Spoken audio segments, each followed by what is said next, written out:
Immediate divorce. The ADM's role is over. When I, at 50, got a job transfer abroad, my wife and daughter said such things to me.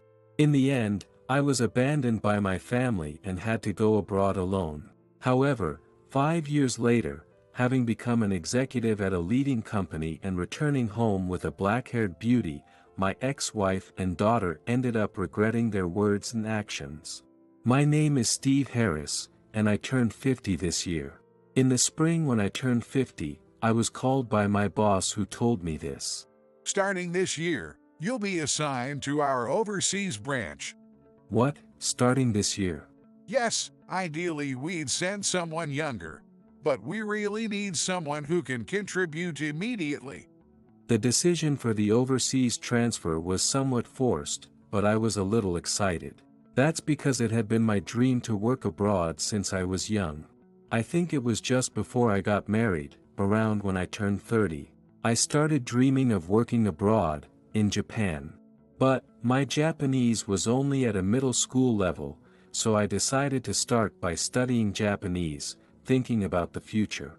Just when I was about to apply for a transfer, my daughter was born. I was 32 at the time. Having a child made the prospect of an overseas transfer too daunting. I couldn't leave my family behind in the US, and it seemed unfair to my wife to drag a newborn into an unfamiliar life abroad. So, I gave up on my dream. My wife, Grace, is a beautiful woman, 10 years younger than me. We met through a classmate and naturally grew close, and I married her when I was 30. Grace was still a college student at the time, only 20 years old. Although we weren't supposed to get married until she graduated, Grace strongly wanted to. So she dropped out to become a homemaker. I was making enough money that having children wouldn't be a problem. So I had no objections to Grace becoming a homemaker, and when our daughter Emily was born, I wasn't worried about money at all. From then on, our family life progressed smoothly until now. Grace is 40, Emily is 18. With Emily facing college entrance exams, I was anxious about telling them about the transfer.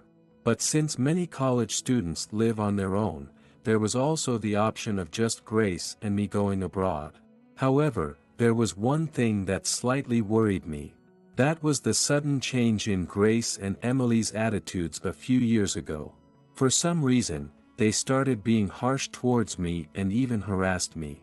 I first noticed this about 7 years ago. Emily was a daddy's girl, so even in middle school, she often went out with me on holidays. Initially, Grace joined us, but about 7 years ago, she gradually stopped coming. Today Emily and I are going to the mall. You're coming, right? Sorry, I have plans with a friend today. Oh, really? You've been quite busy lately. The kids are grown now, I have things I want to do. Grace said that, but she began to leave home more often. Initially, it was 2 or 3 times a month, then gradually once a week, and at times, 3 times a week. Around this time, I started feeling that Grace's behavior was abnormal. Of course, I understand her desire to have fun. She married at 20 and had Emily at 22, so it's natural she might want to enjoy herself more. So at first, I let her go out without saying anything and didn't think it was wrong. But I couldn't tolerate the continuous overnight stays or her neglecting household chores. Grace had never worked since dropping out of college and apparently had never even had a part-time job while a student. She said she would try part-time work once Emily grew up, but she ended up just playing around.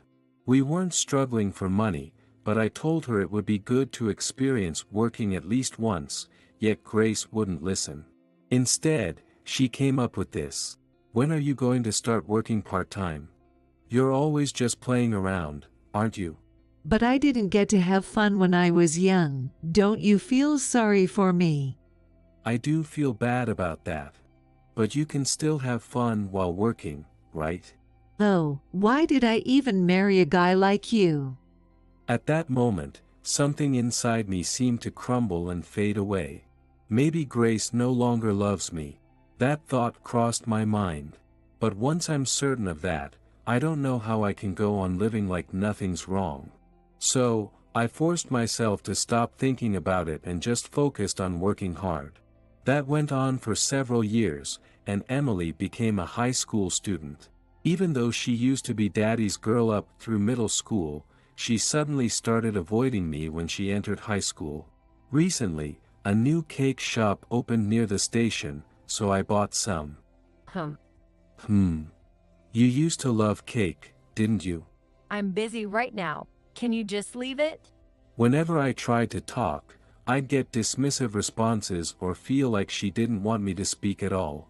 I was completely isolated at home. Grace still frequently stayed out overnight and neglected household chores. By that time, I was handling everything from laundry and cleaning to cooking. Work was also getting busier with important projects, and I was constantly working overtime. When I got home, housework awaited me. I'd wake up early to take care of the house, go to work, and then come home to more chores until I was too exhausted to stay awake. That was the kind of life I was living. Honestly, at that time, I think I was no longer capable of making sound judgments. It was clearly an abnormal situation, but I said nothing and just did what they asked. Why is the food so plain? It's almost already made stuff. Do you even care if our health gets worse? I was trying to make things easier by preparing food in advance and adding ready-made dishes, and then I'd hear such complaints. Both Grace and Emily seemed to despise me, and I gradually started staying away from home more. Not coming home meant staying late at work or going to drinking parties I'd previously skipped. Even so, it was a storm of complaints from Grace and Emily. What do you mean you're not coming home? What are you saying I should eat? Mom can cook for you. Besides, you're in high school, why don't you try cooking yourself? I absolutely don't want to cook. You should at least handle the chores properly. Are you trying to dump that on me? Absolutely not. Just for arguing back a little, there were days when they wouldn't speak to me. Despite everything, I continued to work properly, and gradually I started receiving higher positions. But I couldn't understand why the two of them treated me so poorly. I thought maybe Emily was just going through her rebellious teenage phase, but hearing about other families, it didn't seem to be just that. And I couldn't understand why Grace was so cold towards me. No matter how hard I tried to do something for the two of them, there was never any word of thanks. Instead, they only demanded more consideration. I was utterly exhausted by the situation, but then a turning point came. It was when my boss told me I was being transferred abroad. I was thrilled about the overseas job, a long-held dream of mine. But one worry lingered: would Grace and Emily come with me? I was aware of the poor relations within the family, and I knew they might even hate me. So, I was scared of how they would react when I told them about the transfer. On the other hand, I thought this could be a chance to mend our family bonds. The night I learned about the transfer from my boss, I immediately called Grace and Emily to the living room. What's this about? I have things I want to do, so make it quick. I want to head out soon too. It'll be quick. Although I managed to get them to the living room, the outlook was not promising. They both seemed irritable, and revealing an overseas transfer at such a time. But I gathered my courage and decided to tell them. I've been assigned an overseas transfer. So, would you come with me? The moment I mentioned the overseas transfer, they froze. After a moment of thought, Grace turned to me with a smile. That's when I thought, maybe Grace still loves me. If she comes overseas, I'll make sure we live more comfortably. However, the next words from Grace plunged me into despair. Immediate divorce. What do you mean, divorce? I would never go overseas with you. Then what was that smile all about just now? I can finally divorce you. I got someone I'm interested in. Someone you're interested in. Isn't that cheating? I'm not cheating, just having some clean fun. It was shocking. Indeed, there had been signs she could have been cheating all along, and I had known deep down. But I didn't want to believe that a woman I once loved could do such a thing. So, I had been turning a blind eye to reality. Then, Emily, who had been silent till now, suddenly burst into laughter and said, ATM's role is over. ATM? What are you suddenly talking about, Emily? Didn't you know? We haven't liked you for a long time. Emily, what's gotten into you? Far from coming with me on the overseas transfer, both confessed they found me burdensome. Moreover, Grace wanted a divorce because she was interested in someone else, and Emily was apparently in favor of it too. Mom's new guy is nicer than you. I'm all for the divorce. Have you met that man? Of course. We went to the amusement park the other day, remember? That day was so much fun. Unexpected words flew back and forth, and I was nearly at a mental standstill. While I had anticipated they might not want to come with me on the overseas assignment, I never expected them to reveal anything more than that. Seeing the two of them talk about it so casually and without remorse was utterly repulsive. I guess they're not my family anymore.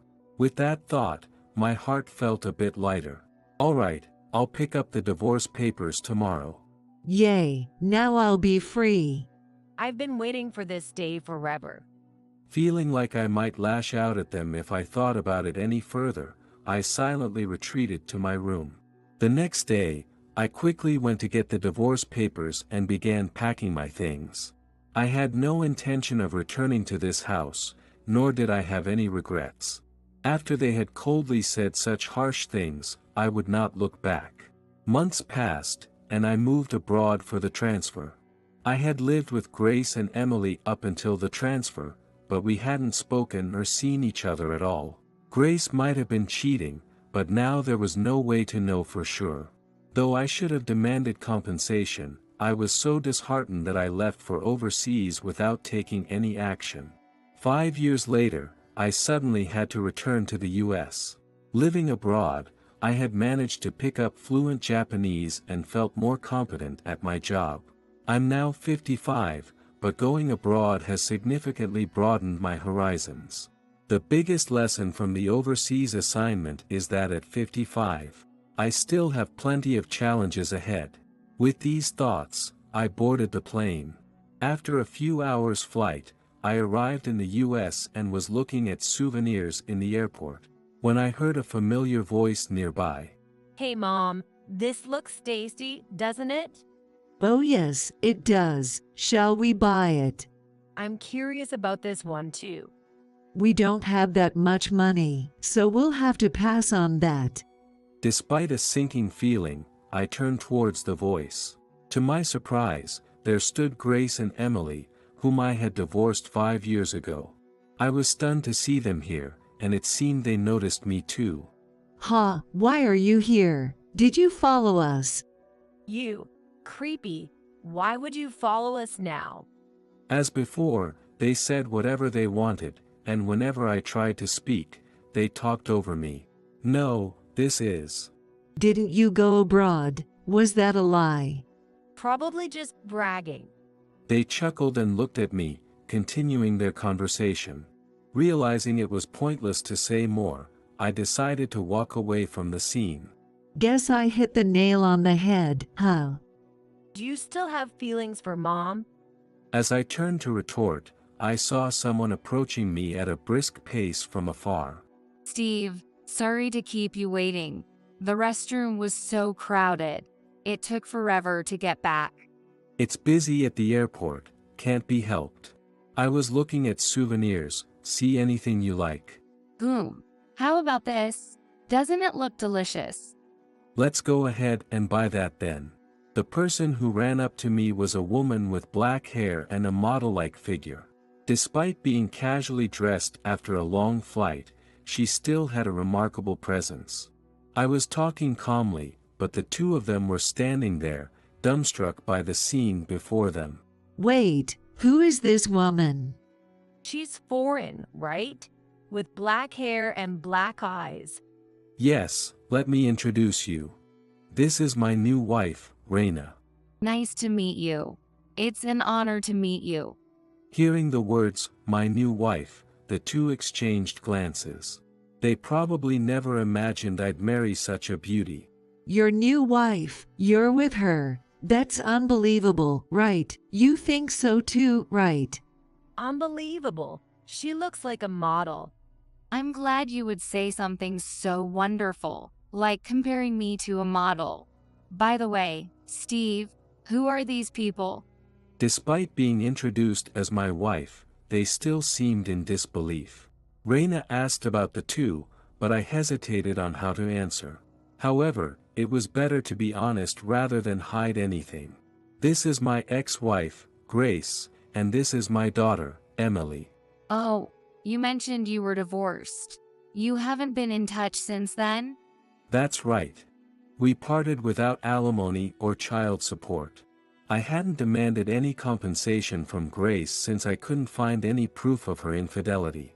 And Grace had said she didn't want child support and wished to have no further contact.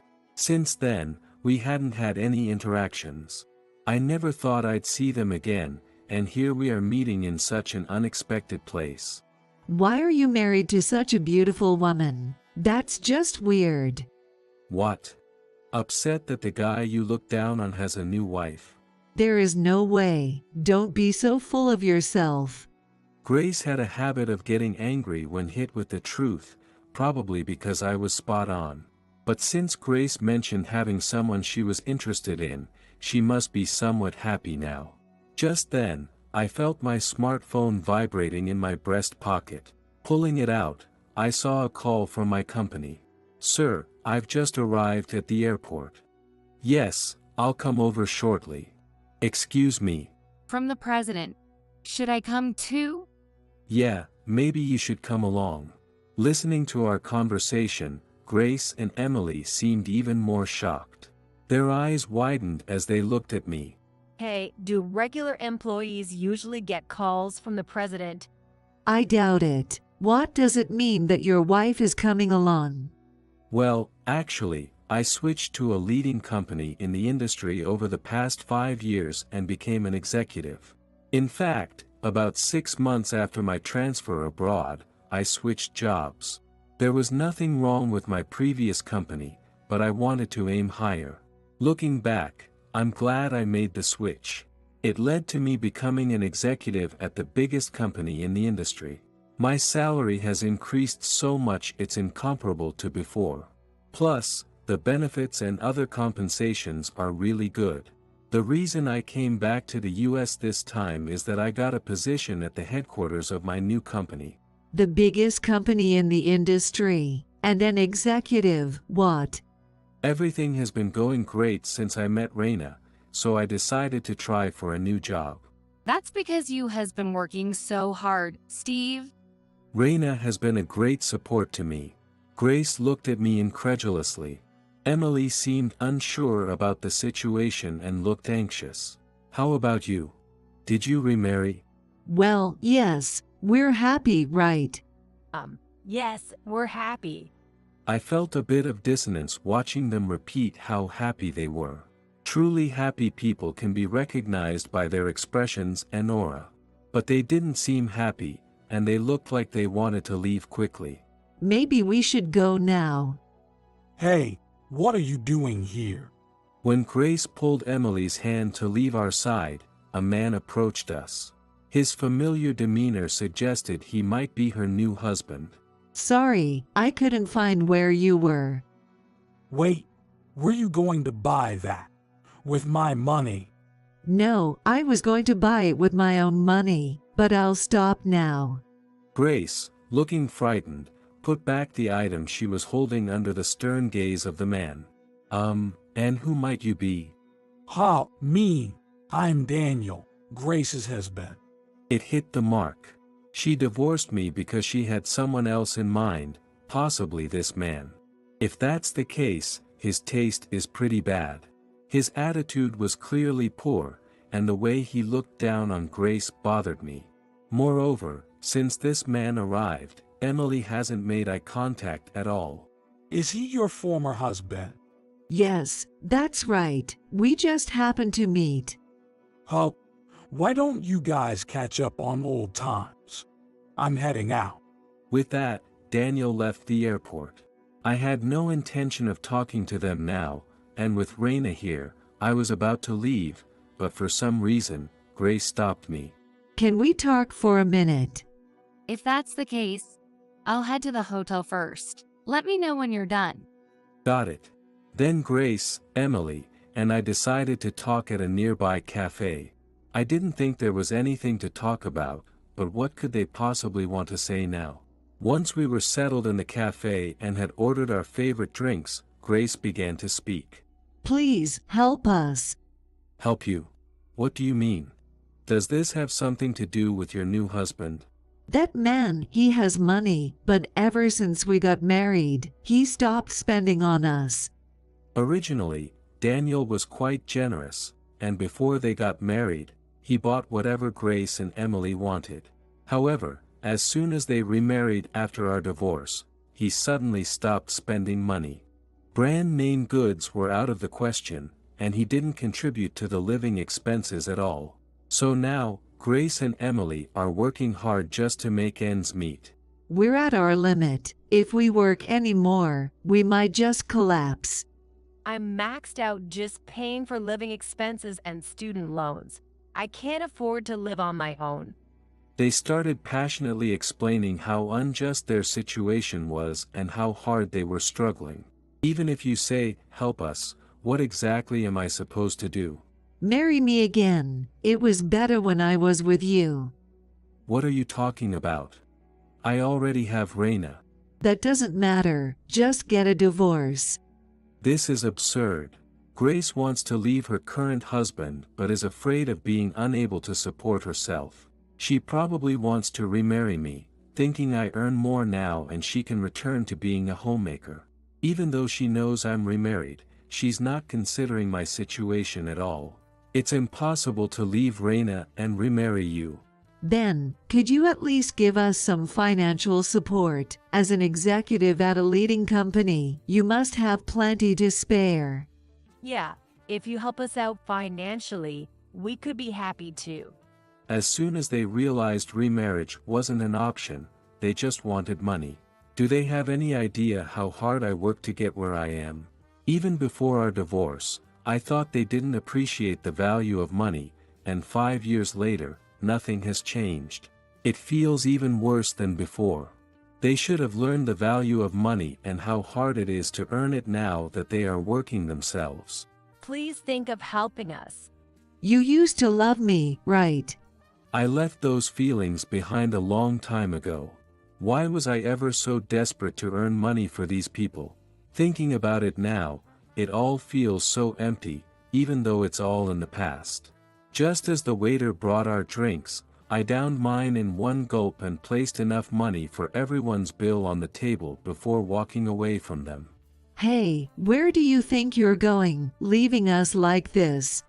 Please don't abandon me. They raised their voices in distress, but I didn't look back and walked away. As I left the cafe, Grace and Emily hurriedly paid their bill and chased after me. Wait a minute, don't you have any compassion? Yeah, I'm your daughter, aren't I? Don't you care at all? That's exactly what I should be asking you. What do you think I felt 5 years ago? Hearing this, they fell silent. Maybe they feel a bit guilty. But for me, 5 years ago was an extremely difficult time. If they had shown even a little support, things might have been different. Instead, they did the opposite, pushing me further into despair. No matter what they say or what situation they find themselves in, I have no intention of helping them. Now, I have my work and a caring wife. This is probably the happiest time of my life, and I don't want it disrupted. I'm going now. We probably won't see each other again, but take care. Wait, it was my fault. I'm sorry. Please come back. Dad, help us. As I walked away, cries of distress followed me. I wonder when was the last time Emily called me Dad. Though it made me a bit sad, I kept walking forward. Dad, please come back.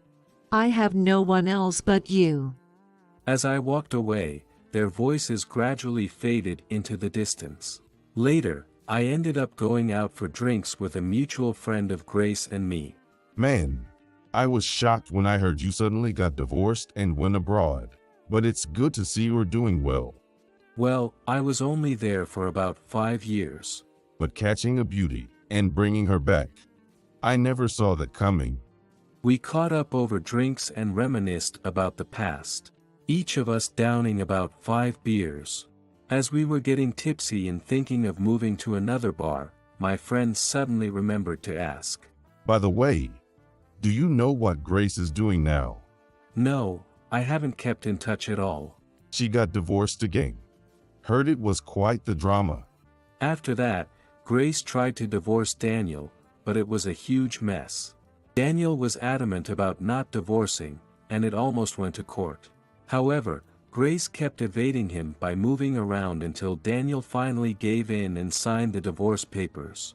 Emily initially ran around with Grace but couldn't go far because she was working full-time. Eventually, she ended up renting a cheap apartment and living there. Of course, Grace lives there too. It's a single-occupancy apartment leased under Emily's name, but since they were living there together, I heard the landlord recently found out and evicted them. After all, she's had a really tough life since she broke up with you. Yeah, it sure has. But honestly, I'm glad we parted ways. Well, you got a successful career and a beautiful wife out of it. So it's all cheers for you. Huh. We continued our conversation as we headed to the next place. We entered a local bar, and there, Emily was working. She noticed me right after I recognized her. She came over to take our order with an awkward expression. Welcome. What can I get for you? Why are you working here? Weren't you a full-time employee? Being full-time doesn't cover all my expenses. Apparently, after being evicted from the apartment meant for one, they started living in a proper apartment for two. However, the rent was higher than before, so their previous earnings weren't enough to cover living expenses. How's Grace doing? Is she working properly? Mom is juggling several part-time jobs. According to Emily, Grace is indeed working. She has no experience as a full-time employee and, at 45, there seems to be no full-time positions available for her.